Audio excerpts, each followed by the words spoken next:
சமீபத்தில் ஒரு 2 விஷயங்கள் நீதித்துறையின் மூலமாக வெளிவந்திருக்கக்கூடிய விஷயங்கள் ஆட்சேபனைக்குரியதாக இருக்கு. நீங்க என்ன வேணா பண்ணுவீங்க, ஆனா அதற்கு எதிர்ப்பு தெரிவித்தால் அது மாபெரும் குற்றம், அவங்கெல்லாம் கற்பாம்பூச்சி என்று சொல்வது எப்படி சரியாக இருக்கும்? வாக்குரிமை அநியாயமாக பல லட்சம் பேருக்கு பறிக்கப்படும் போது உச்சநீதிமன்றம் என்ன உத்தரவு கொடுக்கணும்? அவர்களுக்கான வாக்குரிமையை பாதுகாப்பதான ஒரு உத்தரவு தான். ஆனா அதுக்கு பதிலாக அதை பறிக்கக்கூடிய உரிமையும் அதிகாரமும் தேர்தல் ஆணையத்திற்கு உண்டு அப்படிங்கிற தீர்ப்பை உச்சநீதிமன்றம் கொடுத்தது என்று சொன்னால் அரசமைப்பு சட்டத்தை அது பாதுகாக்கிறதா அப்படிங்கிற கேள்வியே எழுகிறது. நீதித்துறை ரொம்பவும் ஒரு இருண்ட சூழல்ல, கடினமான சூழல்ல பணியாற்றுகிறது. அனைவருக்கும் வணக்கம். பீப்புள்ஸ் டெமோக்ரசி ஜூலை 6-12 வாரத்துக்கான தலையங்கம். வெறுப்பு அரசியல் அதிகரித்து வரும் சூழலில் நீதித்துறையினுடைய பாத்திரம் எப்படி இருக்க வேண்டும் அப்படிங்கிற விஷயத்தை தான் இந்த தலையங்கம் விவாதிக்கிறது.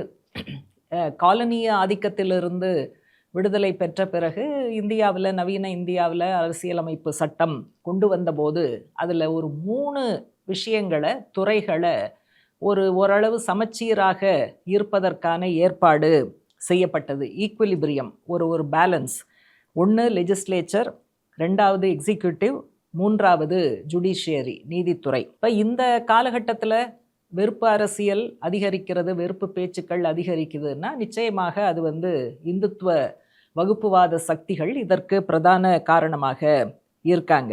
நீங்கள் வெறுப்பு அரசியல்னா அவங்க எதை பேஸ் பண்ணினா, அநேகமாக ஒரு மத அடிப்படையிலான அடையாளத்தை முன்வைத்து நாம் அவர்கள் அப்படிங்கிற அந்த வேறுபாட்டை, அது வேறுபாடே கிடையாது, ஆனால் அப்படி இல்லாத ஒரு வேறுபாட்டை உருவகப்படுத்தி அந்த அதர் அப்படின்னு நம்ம சொல்லக்கூடியவங்கள்லாம் இந்தியர்கள் கிடையாது, இந்தியாவுக்கு விசுவாசமாக இருப்பது கிடையாது அப்படின்னு அநேகமாக அவங்க மதவழி சிறுபான்மை மக்கள், குறிப்பாக இஸ்லாமியர்களை சம உரிமை படைத்த குடிமக்களாக ஏற்றுக்கொள்ளாத ஒரு போக்கு தான் இந்த வெறுப்பு அரசியல் பேச்சுக்களில் நம்ம பார்க்குறோம். இப்போ அது அரசமைப்பு சட்டத்தில் இருக்கக்கூடிய அடிப்படையான விஷயங்கள். சமத்துவம் அப்படிங்கிறது தான் அடிப்படையான விஷயம், சம உரிமை பெற்ற குடிமக்கள்ங்கிறது தான் அடிப்படையான விஷயம். அந்த அடிப்படையான கோட்பாட்டை மீறுவதாக இந்த வெறுப்பு அரசியல் பேச்சுக்கள் அப்படிங்கிறது அமையுது. இப்போ அரசமைப்பு சட்டத்தில் தான் இருக்கே, அது எப்படி மீறப்படும்? இதுக்கும் நீதித்துறைக்கும் என்ன சம்பந்தம் அப்படிங்கிற கேள்வி வரும். அரசமைப்பு சட்டத்தில் இது இருக்குங்கிறது உண்மை, இது கரெக்டு. ஆனால் இன்றைக்கு இந்தியாவை ஆளக்கூடியவர்கள் பின்பற்றுகிற ஐடியாலஜி, சித்தாந்தம் அல்லது கருத்தியல் என்பது இந்த வேறுபாடுகளை பிரதானப்படுத்தி சம உரிமை அனைத்து குடிமக்களுக்கும் இல்லை, அல்லது இந்தியாவில் இருக்கக்கூடிய அனைவரும் குடிமக்களே இல்லை, அதில் ஒரு பிரிவு தான் குடிமக்கள், மற்றவர்கள் எல்லாம் இரண்டாந்தர குடிமக்கள் என்று சொல்லுகிற அந்த வகுப்புவாத சித்தாந்தம் ஆளுகிற அரசாங்கத்தில் அமர்ந்திருக்கும் போது என்ன ஆகுதுன்னா, 3ல் 2 விஷயங்கள் ஒரு பக்கம் கொடசாஞ்சிருது. அதாவது எக்ஸிக்யூட்டிவும் லெஜிஸ்லேச்சரும் ஒரு பக்கம் கொடசாஞ்சிருது. மீதி இருப்பது நீதித்துறை தான். அப்போ நீதித்துறை மட்டும் இந்த தாக்கத்திற்கு உட்படாமல் இருக்கும்னு நம்ம எதிர்பார்க்க முடியாது. அதனால தான் இப்போ சில தீர்ப்புகள் அல்லது நீதிபதிகளுடைய சில கருத்துக்கள், அங்கு கோர்ட்டில் சொல்லக்கூடிய சில கருத்துக்கள்லாம் அரசமைப்பு சட்டத்தினுடைய சில அடிப்படை விழுமியங்களுக்கு எதிரானதாக இருக்கிறது, முரண்படுகிறது. ஆனால் ஆளுகிற அரசாங்கத்தினுடைய சித்தாந்தத்திற்கு ஏற்றதாக, அதை ஒட்டி போவதாக இருக்கு. அதனால தான் ஆட்சியில் இருக்கக்கூடியவர்களுடைய சித்தாந்தம் எதுவோ அந்த அடிப்படையில் இந்த 3மே போகக்கூடிய மோசமான சூழலை நம்ம பார்க்குறோம். இப்போ இவங்க எப்படி இருந்தாலும் நீதித்துறை மட்டும் எங்களுக்கு கொடுக்கப்பட்டிருக்கிற பொறுப்பு அரசமைப்பு சட்டத்தை பாதுகாப்பது தான். அதனால் லெஜிஸ்லேச்சர் என்ன பண்ணுது அல்லது எக்ஸிக்யூட்டிவ் என்ன பண்ணுதுங்கிறத தாண்டி நாங்கள் எங்களுக்கு கொடுக்கப்பட்ட பொறுப்பை நிறைவேற்றுவோம் அப்படின்னு ஜுடிஷியரி உறுதியாக இருந்தால், பிடிவாதமாக இருந்தால் இந்த தலையங்க எழுத வேண்டிய அவசியமே கிடையாது, இந்த பிரச்சனையை நம்ம பேச வேண்டிய அவசியமே கிடையாது. அப்படி நடக்காததுனால தான் நம்ம பேசுகிறோம். சமீபத்தில் ஒரு 2 விஷயங்கள் நீதித்துறையின் மூலமாக வெளிவந்திருக்கக்கூடிய விஷயங்கள் ஆட்சேபனைக்குரியதாக இருக்குது. ஒன்று சீஃப் ஜஸ்டிஸ் சூரியகாந்த் அவர் இந்த பொதுநல வழக்கு போடுபவர்கள், அதே போல் வேலையற்று இருக்கக்கூடிய இல்லாமல் வேலையின்மையினால் பாதிக்கப்பட்டு இருக்கக்கூடிய இளைஞர்கள் அவங்க வந்து சமூக ஊடகத்தை பயன்படுத்துவது, இந்த 2 சாரார் அதே போல செயல்பாட்டாளர்கள் இவங்க எல்லாத்தையுமே கரப்பான் பூச்சிகள் என்று அவதூறாக பேசிய ஒரு விஷயம் வெளிவந்தது. ஆனா இன்னைக்கு அதனுடைய எதிர்விளைவு என்ன? இல்ல, நாங்க வந்து குடிமக்கள், எங்களுக்கு உரிமை இருக்கிறது, நாங்க வந்து புரொட்டஸ்ட் பண்ணுவோம், யார் சொன்னாலும் அதற்கு எதிர்கருத்துங்கிறது எங்களுக்கு இருந்ததுன்னா அதை தாராளமாக தெரியப்படுத்துவோம் அப்படின்னு இன்னைக்கு வந்து ஏராளமான இளைஞர்கள் கூடி டெல்லியினுடைய ஜந்தர் மந்தர்ல அந்த மிகப்பெரிய போராட்டம்ங்கிறது நடந்துகிட்டு இருக்கு.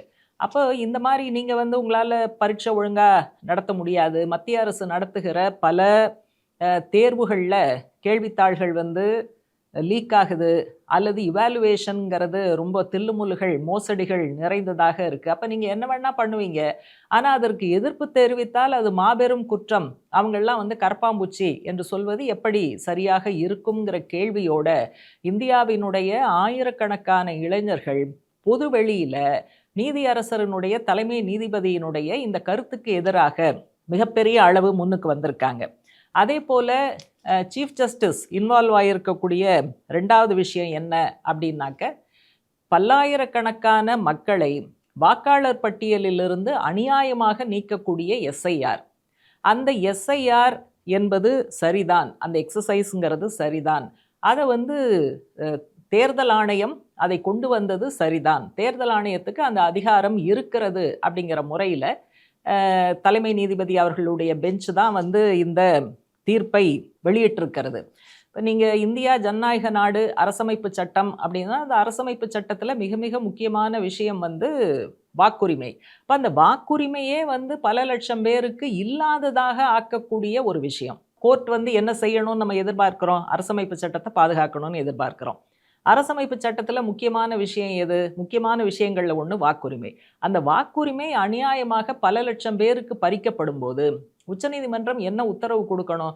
அவர்களுக்கான வாக்குரிமையை பாதுகாப்பதான ஒரு உத்தரவு தான். ஆனால் அதுக்கு பதிலாக அதை பறிக்கக்கூடிய உரிமையும் அதிகாரமும் தேர்தல் ஆணையத்திற்கு உண்டு அப்படிங்கிற தீர்ப்பை உச்சநீதிமன்றம் கொடுத்தது என்று சொன்னால் அரசமைப்பு சட்டத்தை அது பாதுகாக்கிறதா அப்படிங்கிற கேள்வியே எழுகிறது. அதனால இந்த 2 விஷயத்துல சமீபத்தில் நீதித்துறை சொல்லியிருக்கக்கூடிய விஷயங்கள் வந்து சர்ச்சைக்குரியதாக இருக்கிறதுங்கிறத தலையங்கம் நமக்கு கவனப்படுத்துது.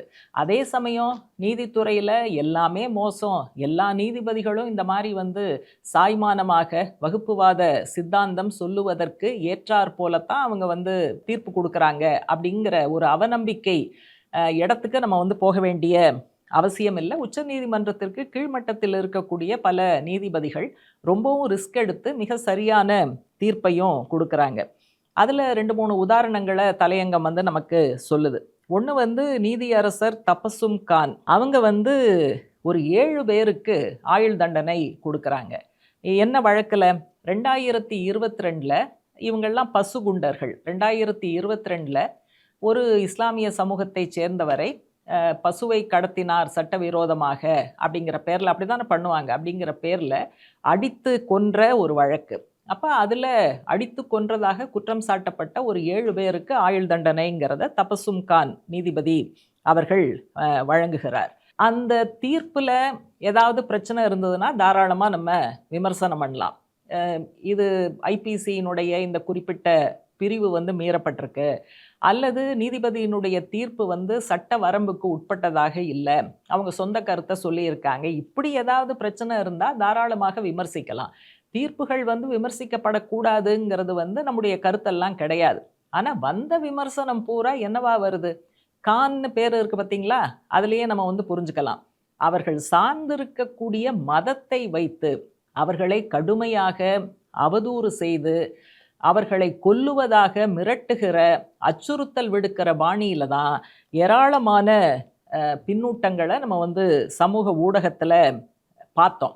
ஆனால் நல்ல வேளையாக என்டையர் ஜுடிஷியரி இந்த பிரச்சனையில், இது வந்து மத்திய பிரதேஷ், ஒட்டுமொத்த நீதிபதிகள் அதே போல் வழக்கறிஞர்கள் இவங்க எல்லாமே ஒன்றா சேர்ந்து அவங்கள வந்து பாதுகாக்கக்கூடிய ஏற்பாட்டை தான் பண்ணாங்க. அரசாங்கம் வந்து இதற்கு எதிராக நடவடிக்கை எடுக்கணும். யார் இந்த மாதிரி மோசமான கொலை மிரட்டல் எல்லாம் விடுக்கிறார்கள், அவதூறு செய்கிறார்கள், அவங்களையெல்லாம் நீங்கள் தேடி பிடிச்சி கைது பண்ணணும், அவங்க மேலே நடவடிக்கை எடுக்கணும். அதே போல் இந்த நீதிபதிக்கு ப்ரொடெக்ஷன் என்பது கொடுக்கப்பட வேண்டும் அப்படிங்கிற வேண்டுகோள் வந்து பரவலாக மத்திய பிரதேசத்தினுடைய நீதித்துறையில் இருக்கக்கூடிய பலராலும் முன்வைக்கப்பட்டது.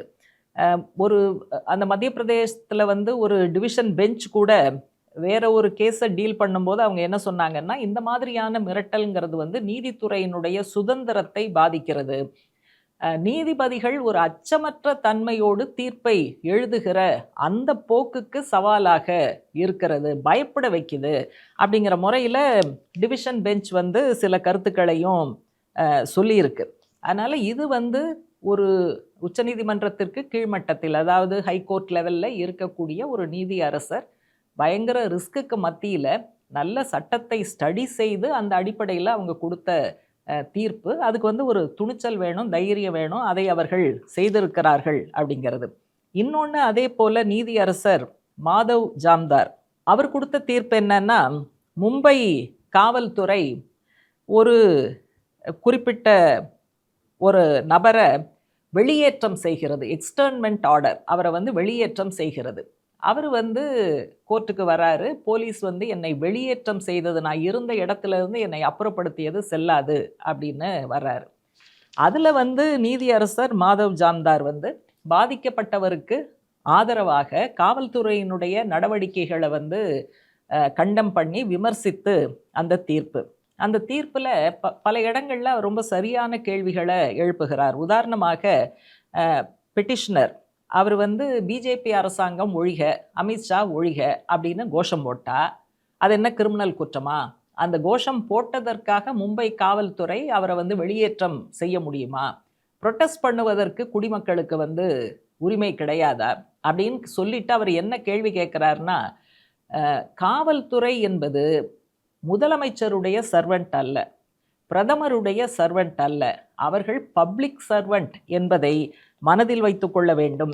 இப்படியெல்லாம் போலீஸ் நடந்ததுன்னு சொன்னால் போலீஸ் அதிகாரிகள் மேலே எக்கச்சக்கமாக நான் வந்து அபராதம் விதிப்பேன் என்று மிரட்டுகிற அளவுக்கு அந்த தீர்ப்பின் போது அவர் கருத்து சொல்லி இருக்கிறார். உண்மையிலேயே இதுக்கும் நிச்சயமாக துணிச்சல் வேண்டும், அதோடு அந்த நீதி அரசர் இந்த தீர்ப்பை அளித்திருக்கிறார் அப்படிங்கிறது ரொம்ப நல்ல விஷயம். மூன்றாவதாக தலையங்கம் நல்ல தீர்ப்பை கொடுத்தார்கள் என்பதற்காக மேற்கோள் காட்டுவது நீதியரசர் TS சிவஞானம். அவர் வந்து தமிழ்நாட்டை சேர்ந்தவர். அவருக்கு இப்போ என்ன பணி கொடுக்கப்பட்டுச்சுன்னா, சமீபத்தில் மேற்கு வங்கத்தில் SIR மூலமாக லட்சக்கணக்கான பேர்கள் நீக்கப்பட்டது. அப்படி நீக்கப்பட்டவர்கள் பல பேர் வந்து அப்பீல், லட்சக்கணக்கான பேர் வந்து அப்பீல் போடுறாங்க, இல்லை எங்களை நீக்கினது தப்புன்னு. அப்போ இருக்கக்கூடிய தேர்தல் ஆணையம் அதனுடைய மெக்கானிசத்தை வச்சுக்கிட்டு இதெல்லாம் இந்த அப்பீலெல்லாம் வந்து நம்ம ஸ்டடி பண்ணி அதில் தீர்ப்பு சொல்ல முடியாதுங்கிறதுனால உச்சநீதிமன்றம் முன் வந்து 19 ட்ரிபியூனல் அமைக்குது. அந்த ட்ரிபியூனலில் பணியாற்றுவதற்காக சர்வீஸில் இருக்கக்கூடிய நீதிபதிகள், ஓய்வு பெற்ற நீதிபதிகள் பலரையும் இந்த வேலைக்காக உச்சநீதிமன்றம் அனுப்புது. அப்படி ஒரு ட்ரிபியூனலை தலைமை தாங்கி நடத்தியவர் தான் நீதியரசர் சிவஞானம் அவர்கள். அவர்கிட்ட எத்தனை அப்பீல் வந்ததுன்னா 1777 பேர் எங்கள் பேரை நீக்கினது தப்பு அப்படின்னு கொடுத்த அப்பீல் வருது. 1777. அவர் எல்லாத்தையும் விசாரித்ததில் கடைசியாக அவர் கண்டுபிடிக்கிறது என்னன்னா, 1717 பேரோட பேர்கள் அநீதியாக நீக்கப்பட்டது செல்லாது அப்படிங்கிற முடிவுக்கு அவர் வருகிறார். அப்போ அவர்கிட்ட வந்த அப்பீலில் 96% அப்பீல் கரெக்டு, SIR செய்தது தப்பு அப்படிங்கிற முறையில் அவர் முடிவுக்கு வருகிறார். அப்போ நீங்கள் 19 ட்ரிபியூனல் தான், இவர்கிட்ட வந்தது 1777 தான். அப்போ 19 ட்ரிபியூனல்லையும் அவ்வளோதான் போயிருக்கும். ஆனால் எத்தனை பேர் பாதிக்கப்பட்டிருக்காங்கன்னா 25 லட்சம் பேருக்கு மேலே. இத்தனை பேருடைய அப்பீலையும் என்னதான் 19 ட்ரிபியூனல் இருந்தாலும் விசாரித்து உண்மையை சொல்கிறதுக்குள்ள 20லேருந்து 25 வருஷம் ஆகும். அப்போ இந்த அநியாயமான அநீதியான விஷயத்தை செய்திருக்கக்கூடிய SIR கரெக்டுன்னு உச்சநீதிமன்றம் சொல்லுது. இதை கொண்டு வந்த தேர்தல் ஆணையம் செய்தது சரி அப்படின்னு உச்சநீதிமன்றம் சொல்கிறதுனா அது வந்து எப்படி நம்மால் ஏற்க முடியும் அப்படிங்கிறது தான். அதனால் இன்றைக்கு நீதித்துறை ரொம்பவும் ஒரு இருண்ட சூழலில், கடினமான சூழலில் பணியாற்றுகிறது. ஏற்கனவே சொன்னதை போல அரசாங்கத்தில் இருப்பவர்கள் பின்பற்றுகிற வகுப்புவாத சித்தாந்தம் நிச்சயமாக ஜுடிஷியரியையும் பாதிக்கக்கூடிய ஒரு இடத்துக்கு தான் இட்டு செல்கிறது. அந்த சூழல்ல தைரியமாக துணிச்சலாக தீர்ப்பு கொடுத்த இப்படிப்பட்ட நீதிபதிகள் இன்னும் அதிகரிக்க வேண்டும். அது அதிகரிக்கணும்னு சொன்னா பொதுவெளியில பொதுமக்கள் மிக மிக அலர்ட்டாக எச்சரிக்கையாக இப்படி ஜனநாயகத்திற்கு எதிரான விஷயங்கள் வரும்போது பீதிக்கு வருவதுதான் இந்த நீதிபதிகளுக்கான துணிச்சலையும் தைரியத்தையும் கூடுதலாக்கும். இன்னும் பலர் தைரியமாக இப்படியான தீர்ப்பை சொல்வதற்கு முன்வர முடியும். அதனால ஒரு பக்கம் நீதித்துறை கவனமாக இருக்க வேண்டும், இன்னொரு பக்கம் பொதுமக்கள் விழிப்பாக இருக்க வேண்டும், எதிர்ப்பை, கண்டனத்தை, விமர்சனத்தை பதிவு செய்ய வேண்டும் என்பதுதான் தலையங்கத்தினுடைய சாராம்சம்.